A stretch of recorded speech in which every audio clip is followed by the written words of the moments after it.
Welcome to another easy and practical tutorial.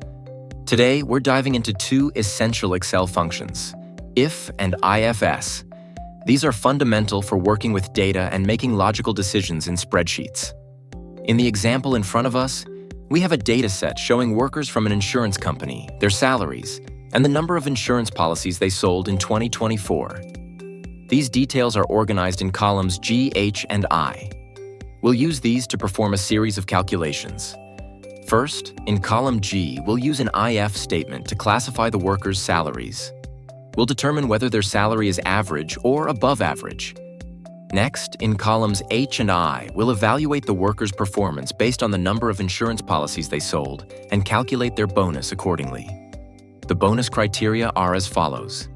If they sold fewer than 300 policies in the year, they will receive no bonus. If they sold between 300 and 499 policies, they will earn a 10% bonus of their salary. If they sold 500 or more policies, they will receive a 20% bonus of their salary. We'll calculate these bonuses using an IF statement first and then switch to an IFS statement, which simplifies the process and gives us the same result.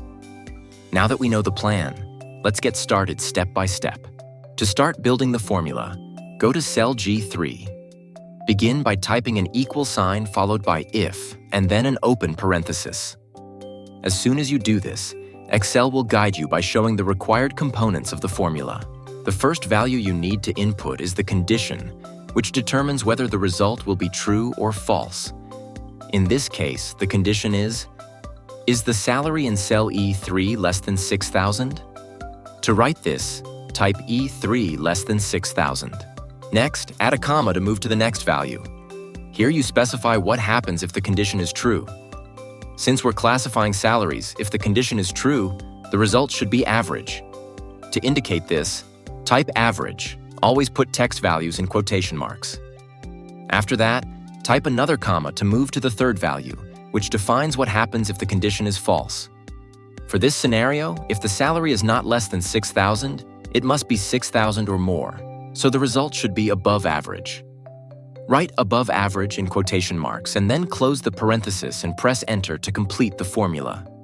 To quickly apply the same formula to the rest of the column, drag the fill handle, the small square at the bottom right corner of the cell, down or double-click it. Now that the first formula is complete, let's move on to calculating the bonuses. This step will be a bit more detailed, but we'll go through it step by step.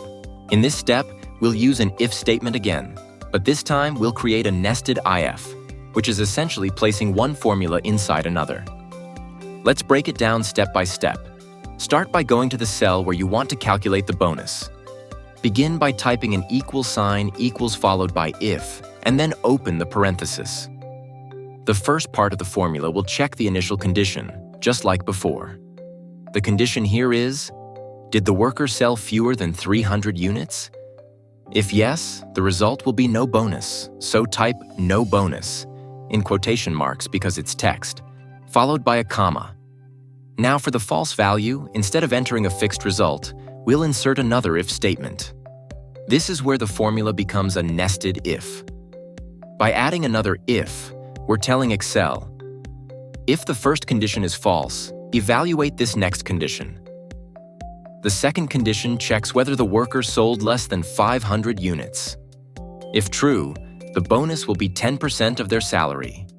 To calculate this, multiply the salary in E3 by the bonus percentage located in L11. Here's an important tip. When selecting L11, press F4 to lock the cell reference. This ensures that the percentage remains fixed as you drag the formula down. Now, for the second false value, we'll handle the scenario where the worker sold 500 or more units. In this case, the bonus will be 20% of their salary, so multiply E3 by the percentage in L12. Again, lock the reference to L12 by pressing F4. Finally, close all parentheses and press enter to complete the formula. Now you'll see the calculated bonus. Use the fill handle to apply the formula to the rest of the column. As you can see, we don't need to explicitly define what happens for values greater than or equal to 300 units. Excel automatically handles this by considering the first condition. If the worker sells fewer than 300 units, the formula returns no bonus.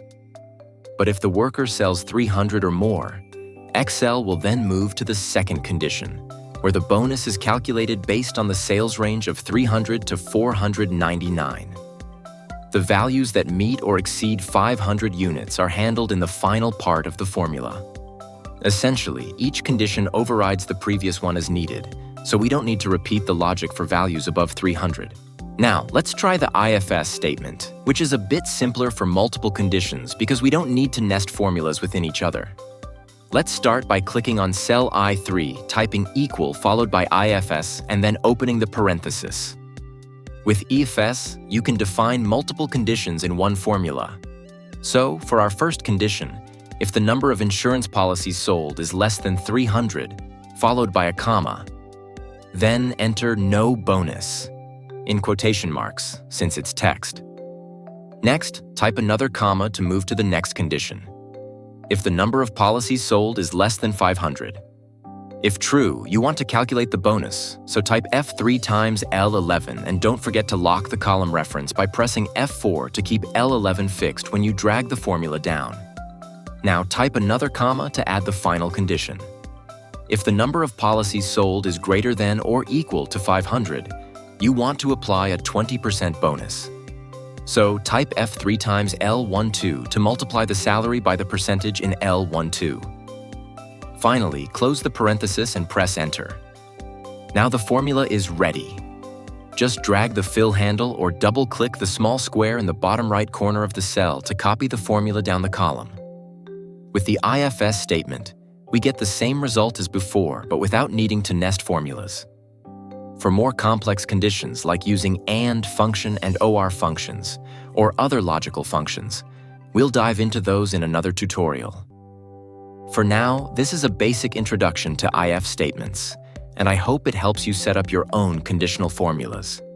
If you found this video useful, don't forget to like and subscribe for more tutorials, and leave any comments or questions down below.